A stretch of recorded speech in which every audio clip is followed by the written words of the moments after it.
Hi there, this is Vanessa, and today I wanted to show you how I created this masked background for my card that was published in the Cool Tools for Card Makers magazine from Paper Crafts. For this technique I have already punched a border from cardstock using this EK Success border punch, and as you can see I didn't trim off the border. I left the cardstock underneath because it makes it easier when masking our cardstock, so we won't get any ink on places we don't want it to be.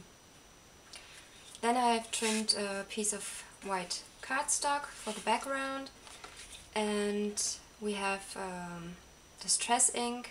This one is tumbled glass, and then we need a sponge to apply our ink. Usually I use these makeup sponges that you can get from the drugstore because they are quite soft and I can move it well to get ink into the really small spaces. But you can use this ink blending tool as well, or, as I will do today, this cute sponge that sits on your finger. Okay.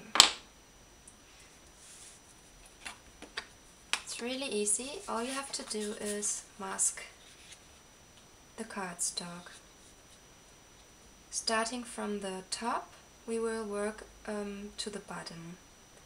Line up your border. I like to have the pattern end with the cardstock, like you can see here. Then ink up your sponge and apply the ink in circular motions.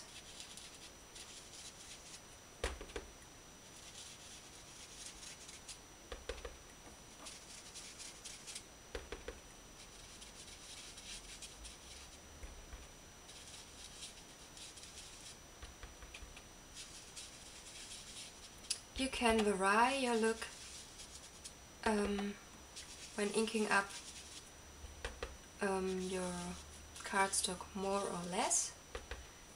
I like to start with a good amount of ink here, and then to make it gradient I can put on less and less ink. So the first row is finished.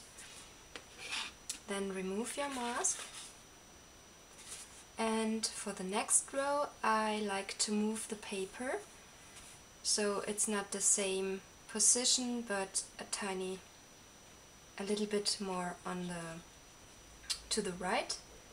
And as you can see I want it to look like waves, and they go on like this here. So again applying the ink in circular motions to avoid any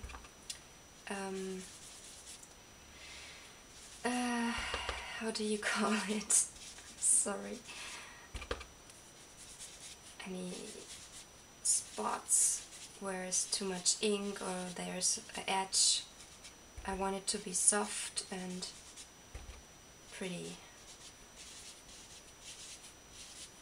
So just apply the ink like this and remove your mask again, and you can see how this background will look like once we're finished.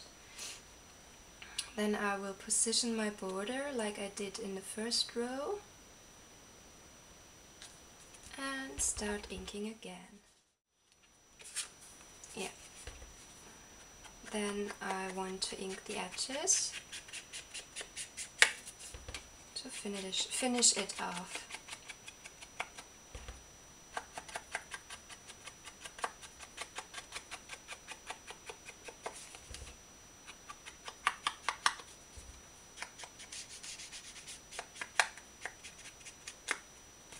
And here we go, a pretty background using the border as a mask. To show you some other examples, here I've used this border punch to create the background. And here I have used this larger border punch to create a pretty frame for background. Okay, I hope you enjoyed. Thanks so much for watching. Bye!